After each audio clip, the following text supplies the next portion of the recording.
طيب, see what we have online. If there's anything online. Abu Saleh. Tfaddal.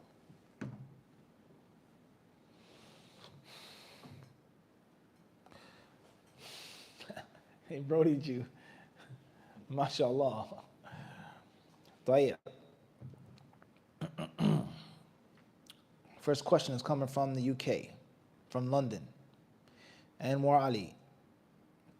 What is your favorite prophecy from the authentic Sunnah? That's a difficult question. The word favorite has a broad meaning. Favorite could be scariest, most interesting, or good news. I would say, wallahu alam, if I had to pick one from the top of my head, scary and happy at the same time, or is pleasing, is the Prophet's prophecy, quote unquote, with regards to At-Ta'ifatul Mansura wa Firqatul Najiyah, the saved sect, the victorious group. La tazalu ta'ifatun min hadhihi al-ummati mansura. Is that no matter what happens, who, what, when, why, there will always be a group from my nation that is victorious, that is aided and supported. There's always going to be a ta'ifa mansura, always. So you just think about this, the Prophet ﷺ talking about the future, the unseen in his time. How many invasions from non-Muslim lands, non-Muslim invasions, Muslims fighting among themselves, schisms, groups, wars, revolutions, innovations, people making up things, hearsays, munkarat, people becoming secular, leaving the deen, watering down the deen, shaving the deen away, trying to turn the deen into something that it's not. May Allah protect us, selling out, quote unquote, for a fatty bone, entrance into the big house, however you want to word it, selling out, right? To be accepted or popular or famous or rich or whatever. You think about all the people who leave Islam or straight from the pure Islam, you just think about how there will always be, no matter what, at least one group that remains solid, and it remains strong, and it remains pure and true, despite all odds being against it. It's definitely food for thought. And of course, we have explained this hadith and the understanding of this hadith in many classes and lectures, what it means, what it doesn't mean, but it allows no doubt at the top of the food chain, the ecosystem, at the first, most primary interpretation of a Ta'if al-Mansura is Ahlul Hadith, as Imam al-Bukhari and as Imam Ahmed and as Imam Ali ibn al-Madini all said. إِن لَمْ يَكُونُوا أَهْلَ الْحَدِيثِ فَلَا أَدْرِي مَنْ هُمْ. If they aren't the people of Hadith, then I don't know who they are. And of course, that also includes people who have other specialties and fields of expertise, as we explained, and in Sharaf Ashab al-Hadith, the nobility of the Hadith adherence. What's important is, if you just think about that, think about it. You have the ability to study Hadiths, to teach Hadiths, to act upon the Hadiths, how Allah has honored you to be of that endangered species, the people that keep it real, keep it true no matter what, the minority. You think about you claiming to be among that group, but like we mentioned today in today's khutbah, what have you actually learned of the Prophet ﷺ's way? How many hadiths you reading every day? You're Bukhari, you're Muslim. How raggedy and torn and faded is the spine of the book? If you've learned, you've studied, you're implementing yourself, because it's easy to learn. Implementing is a different story. Talking, preaching, lip singing is, may Allah help us all. Speaking to myself first and foremost. Allah hide my thoughts. It's easy. Putting it into practice, different story. Calling, teaching, year after year. People are going to say things about you, do things to you, try to do things to you. You being selfless for calling to the way of the Prophet ﷺ. Are you true? Or are you just, talking about it? So that's definitely something which is thought-provoking among many others. Wallahu ta'ala a'lam. Tayyip. The question is coming from Boston, Massachusetts. Should I wear a watch on the left or the right hand? Initials RA. It's optional, bi'idhnillahi ta'ala. It's optional. Scholars of Islam, they've spoken on the issue of a ring. Which hand, which finger should a Muslim wear the ring? Right, left, pinky, ring finger, index finger, etc. It's optional. Obviously, the traditional way is to wear the watch on the left hand if you're right-handed, like most people are. If you're a lefty or southpaw, you wear it what? On the right hand. If you're ambidextrous, if you cannot knock them out with both hands, then mashallah. Only a few people reach that level though. In which they're dangerous with the left, what? Or the right. Few boxes, right? They have power in both, but it doesn't matter which punch I hit you with. You're going to touch the canvas. So if you use both your hands equally, etc. And very interesting, with regards to watch etiquette, there's an etiquette of wearing watches. And some people say is that the watch, if you're a right-handed person, should never be worn on the right hand. And there are reasons why, which I'm not going to mention right now. No. So I can't. Next question. Moving forward. I just want to know if I had the same, if we had the same. Allahu alam, Sheikh. The ijaza may be one or maybe more than one. Myself. Question is coming from the Bronx, LK. Is it haram to ask or pay people to make dua and charity for you? Make dua to Allah yourself. If and when you see someone that you deem to be righteous and deem to be pious and deem to have a status with Allah, and you ask them from time to time, occasionally, to make dua for you, then that's lawful, as is proven in several authentic hadiths, in which the Prophet ﷺ spoke to the Sahaba, in which the Prophet ﷺ himself was asked, etc., with regards to making dua. Living, not dead. They have to be present, not in Africa or Vietnam, across the globe, unless you're on the phone with them. That's a different story. You call out to someone who's in North Africa or Central Africa, make dua for me, yeah, Sheikh. It has no doubt, it's Shirk Akbar. Calling upon someone, even if you're asking them to pray to Allah for you, that you believe that they have some superpowers to hear you from thousands and thousands of miles away, right? With regards to the concept of Shirk and saints. It's very interesting as well, away from the topic, the controversy of the different groups of the Muslims and the different groups of the Christians. You look at Catholic and Protestant and Puritan.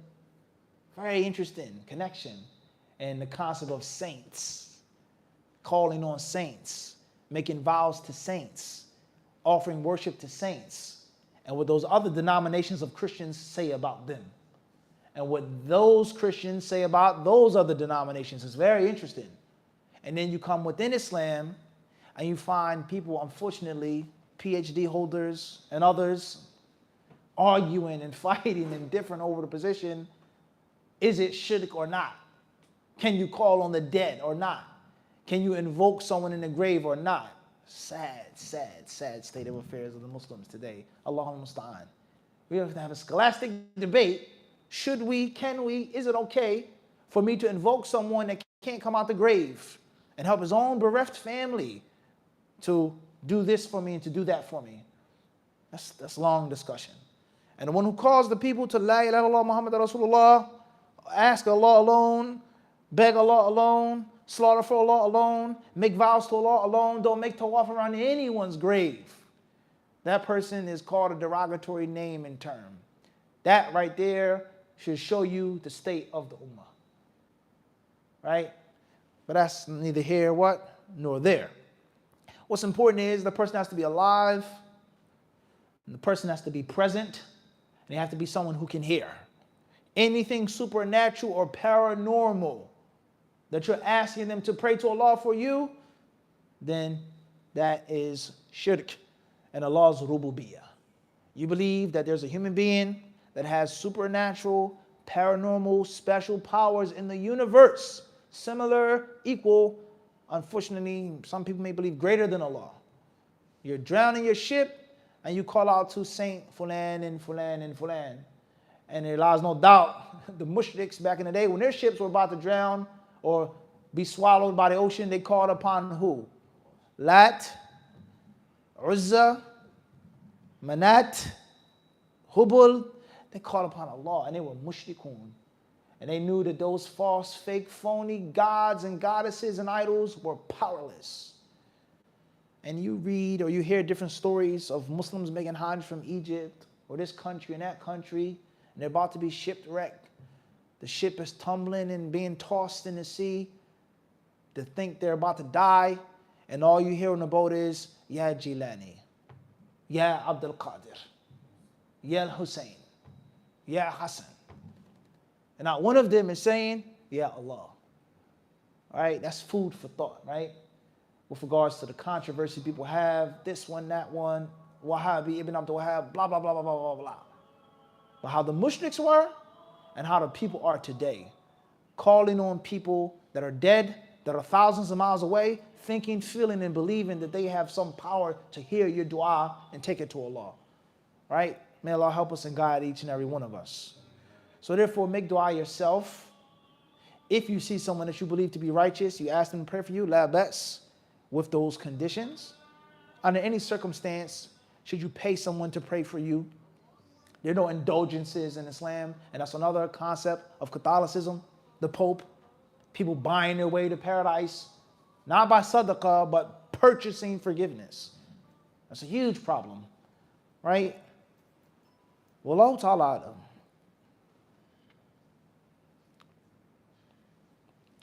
Next question is coming from Conakry, Guinea. Initials TK.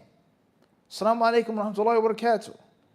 I've heard when you want to memorize Sahihain, you should memorize the one from the Ishbili. But if you want to memorize with it, Isnad,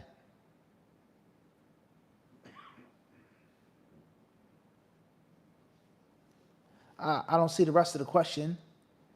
What's important is the one who wants to memorize any book of Hadith, he should follow the guidance of his teacher if he has one.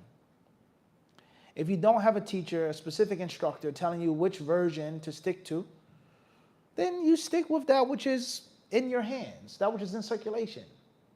The prints of Sahih al-Bukhari, the discrepancies between them, you're not going to find but so many discrepancies with regards to the hadiths. This, that, a chapter heading, etc. Oftentimes, people that get caught up with the salad, the soup, the croutons, and they neglect the steak. That's a fact. A salad important, no doubt. The croutons fresh and crunchy, no doubt about it. Not stale. Crisp kale and spinach, no doubt. But the main thing at the steakhouse is supposed to be the what? The steak. And good steak is good steak. So the Bukhari, the core of it is always going to be what? The same. This version, this isnad, this ijaza, blah, blah, blah, Sheikh Fulan, this story, this one, now, da, da, da, da, da, da, da, da, da, da. And they get caught up in that whirlwind of around the plate, the garnish versus this soup was superb. It was the freshest salad I've ever had, but the steak was tough. Steak didn't have any flavor. The steak was this. It was mediocre at best. So that's a problem with Islamic scholarship. So never get caught up with the things on the outside and ignore and neglect the main stuff. Once you have a good solid control over the steak, then of course the soup, the salad, the bread has to be what? Good as well. You guys get the point I'm trying to make? And shaitan is very crafty. And don't ever think and feel that the shaitan is going to neglect or ignore the Muslims or the scholars or the students of knowledge. Don't ever think that. And that's why Ibn al-Jawzi, may Allah have mercy upon him, the great scholar of the 6th century, he wrote a book called Talbisu Iblis, the devil's deception. And in that book, he talks about the devil's deception of the Quran reciters. He talks about the devil's deception of the Sufis. He talks about the devil's deception against these scholars, the fuqaha, the muhaddithin, etc. Shaitan, he's not going to leave you alone just because you're a scholar. He's not going to leave you alone just because you're studying. He's going to attack you too. I can't come to you through women or this or that. I can come to you through Bukhari. I can attack you with what you like. and get you here, get you there, get you this, misunderstanding this, ignoring this, neglecting this, showing off, sticking out your chest, boasting, bragging, I have ijazah, I have ijazah, I have ijazah, I have ijazah. It's a mushkila. And it's very widespread here and around overseas. Okay? So be careful. That's my sincere advice. And you can get caught up in your studies. No doubt about that. Shaitan, he doesn't care who you are. Wallahu alam. Question is coming from. I don't see the initials. Sheikh, was Imam Bukhari biased in collecting hadiths? You got to put your initials, inshallah, your country. Assalamu alaikum, Imar from Oakland, California. What can a woman do when husband treats her badly, but will not divorce her or is stalling it? Well, it's very simple. If the husband refuses to treat her kindly, he has no valid excuse, no valid reason. He refuses to divorce her. He says no, he's stalling, dragging his feet. She can seek the divorce through her guardian or the person who's acting as her guardian. And it's very simple. If a woman isn't pleased with a marriage, it's not working out for her, there's no valid excuse or whatever the case may be, and there's no way out, then Allah oppresses no one. Wallahu alam.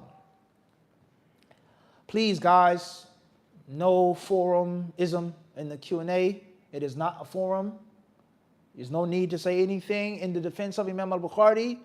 You post your question, your name, your initial, your state, and that's it. If someone says some falsehood, whatever, just what? Leave it. It's not a forum. No one else needs to say anything good or bad. Jazakumullah khairan. Question is coming from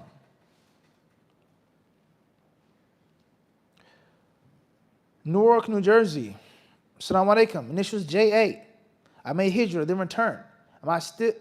Am I in sin until I return to the land that I made hijrah to?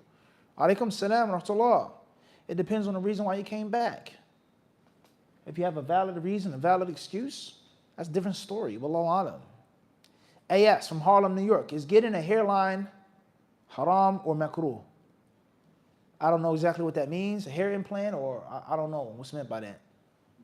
Assalamu alaikum, Sheikh. I'm T.H. Bang from Dimbaza, South Africa. What advice would you give someone who's sexually frustrated and all he thinks about is sex all the time? Wa alaikum salam wa rahmatullahi ta'ala wa barakatuh. Well, first and foremost is having sexual desires. That's natural. That's how Allah created the human being.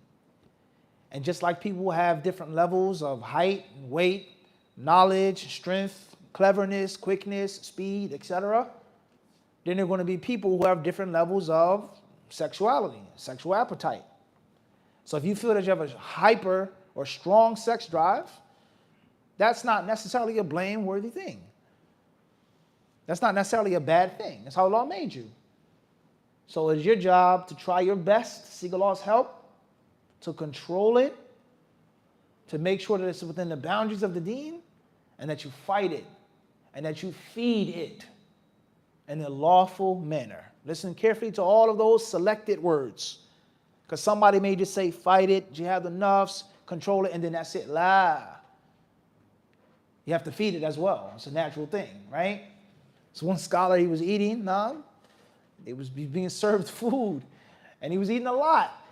So one of the hosts or one of the students says, yeah, Sheikh, how can you sit here and eat like this? Doesn't the Prophet say that the son of Adam hasn't filled the vessel more vile than his own belly? If a person has to eat, then a few morsels that will make his back stand straight. Food, a third for food, a third for drink, and a third for air, right? So the Sheikh, he said in response, in defense, he says, my stomach isn't like yours. Khalas, pass me that lamb shank. You think, this, I still got what? I still got space. Jabbar still got what? I'm good. I'm not stuffed. I'm not going to fall asleep, but my appetite is what? Different than yours. The amount of energy that I use and calories that I burn may be what? Different than yours, right? So if that's what's food, then that is going to differ with anything else, including one's desires, right? So once again, don't get caught up with the trick of the shaitan, making you feel like a bad Muslim. I'm a munafiq, I'm a this, I'm a sexual pervert, I'm a kada, I'm a kada, I'm a kada. It's how you are. What are you going to do about it? Right? How are you going to fight it? How are you going to channel it? How are you going to put it on a leash and control it, etc. So therefore, do what the Quran and Sunnah says to do. Make dua to Allah. Be watchful of Allah. Be mindful of Allah. Allah sees you. Allah hears you when no one else does. And that's the greatest cure. That's greater than fasting. That's greater than getting married. That's greater than having multiple wives. That's the greatest cure, is muraqabatullah, is reminding yourself, Allah sees me. Allah watches me when no one else is around. If you can reach that level, that's the peak, the pinnacle of Islam. And ta'budallaha ka'annaka tarahu, to worship Allah as if you see Allah. And if you can't see Allah, which you will not in this world until you die, then know that Allah sees you. Al-ihsan, right? That's the mastery of faith. It's to realize that Allah is with you when no one else is. And then, of course, you do the other things such as fasting, such as getting married, such as having a healthy relationship with your wife or your wives or your husband, etc. And staying busy with that which is beneficial, and tasting and enjoying the pleasure and the sweetness of self-control. It's extremely satisfying when you realize I'm in control over my desires, and it feels good after I worked and I didn't give in today. It feels good. All right? Wallahu alam. Next question is coming from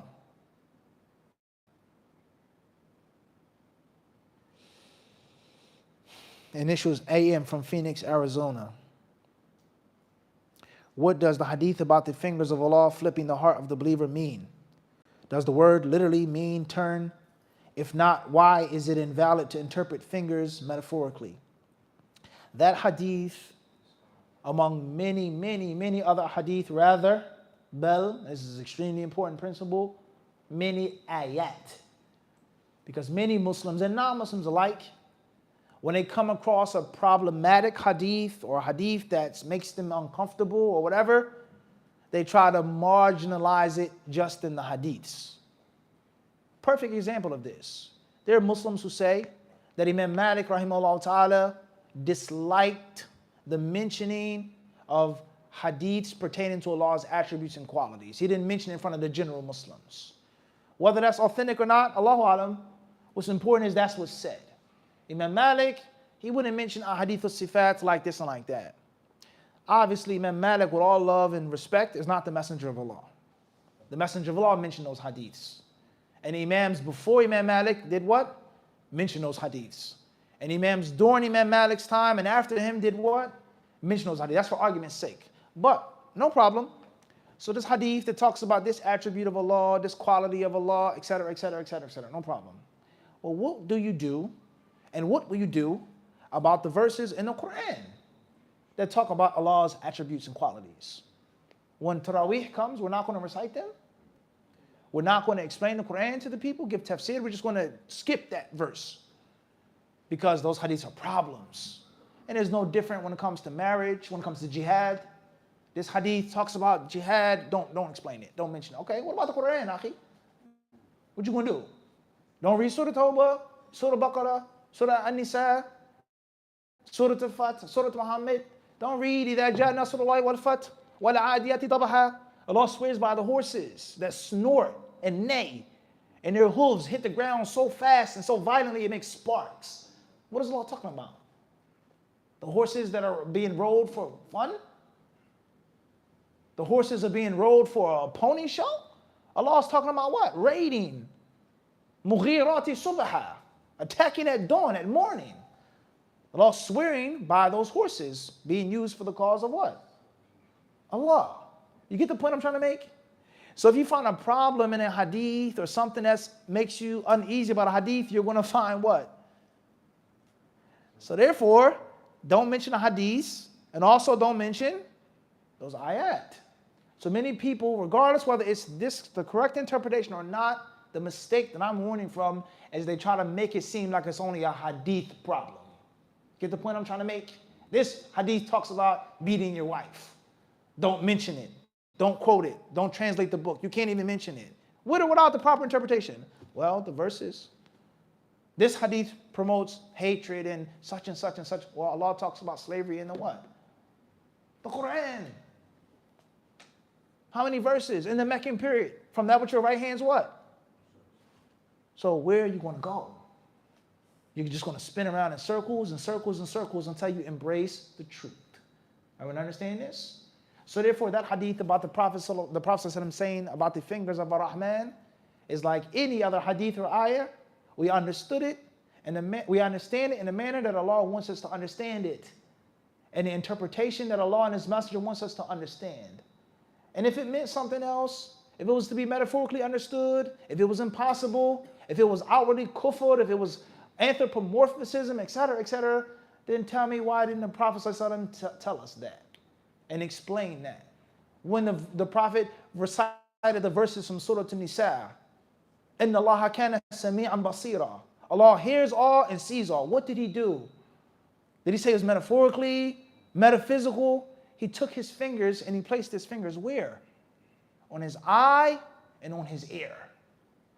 To show the people that it's real and it's not figurative or metaphorical. Is the point I'm trying to make. So once you open up that door, it's metaphorical, it's figurative, it's a figure of speech, it really doesn't mean this, it really doesn't mean that, it doesn't. You've left the door open for people who reject the law and people who are atheists. Religion is metaphorical, paradise is metaphorical, 5 deadly prayers are metaphorical, Jannah, heaven and hell is what? Metaphorical. The angels are metaphorical, the jinn are metaphorical, etc., etc., etc. And where does the deviation stop? When I hear something, it means like me as a human being. That's a problem in your mind, in your head. When I hear the hand of Allah, laysa kamithlihi shay. Just like Allah Himself is what? Nothing like Him. His hearing, His seeing, His knowledge, His wisdom, etc., etc., etc. So it's a big problem. It's a big problem. And for argument's sake, someone who wants to interpret it metaphorically and figuratively, no problem. Well, let's ask the question, why? Why does it have to be figurative or metaphorical? Because in your mind, you heard the fingers of Ar-Rahman, and the first thing that you thought about was what? What is the first thing you thought about? In your head, you thought about what? No doubt about that. And the laws, nothing is like Him, so therefore it can't be literal. فَأَنْتَ الْمُشَبِّهُ أَوَّلًا. You compare the law to His created beings in your head first, then it forced you to figuratively interpret it. So it's not a small issue. It's not an issue of potato, Maliki, Shafi'i, la, abadan. It's far deeper than that. And my personal advice, not to get too long or too dramatic, is to read, as I said about the book, guys, read history. Don't take it from no sheikh or no scholar, no student of knowledge, no country, the Middle East, North Africa. Read the history and read about the Muslims from the time of the Prophet to the 3rd, 4th, and 5th century. You yourself read where this school, where this madhab, where this imam, where it came from. What's its foundation? Don't take it from nobody. You read it yourself. And then you yourself will read historically, this person was a theologian. This person was a person of kalam. This person was a person of rhetoric. He was a Mu'tazili. This is where it came from. Sahaba, the Tabi, none of them ever said or spoke or talked any manner like he did. So you ask yourself the question, what's new, what's made up, so on and so forth, right? And if there's a problem in the hadith concerning Allah's attributes, then for sure it's going to be a problem, what? In the Quran. So be mindful of that. It's extremely dangerous. Wallahu alam. Khair, inshallah, we'll stop here tonight. Allah surely knows best, and with Him is all success. سبحانك اللهم وبحمدك أشهد أن لا إله إلا أنت أستغفرك وأتوب إليك.